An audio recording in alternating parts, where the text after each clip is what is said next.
ناظرین کرام السلام علیکم ورحمۃ اللہ وبرکاتہ۔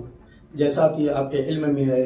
اور ہم اہل بیت اطہار علیہ السلام کی پیروی اور ان کے اقوال کی روشنی میں عمل کرتے ہوئے، جیسا کہ امام کا قول ہے کہ ان لوگوں پہ اللہ کی رحمت نازل ہو جو ہمارے امر کو، جو ہمارے عزا کو، جو ہماری قربانیوں کو یاد کرتے ہوئے پروگرام کو، ایام عزا کو انجام دیتے ہیں۔ اسی سلسلے کی ایک کڑی جسے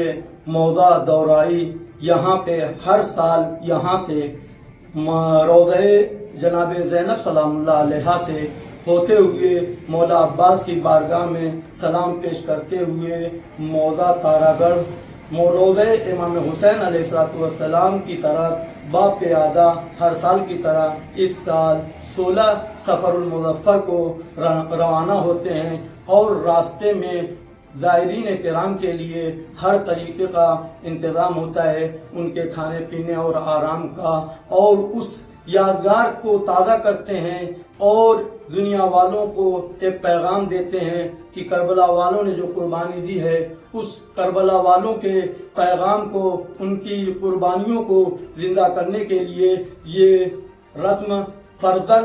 اور اجرا کی جاتی ہے، جاری کی جاتی ہے، تاکہ ہم آقا حسین کو ان کی ماں کا پرسہ دے سکیں۔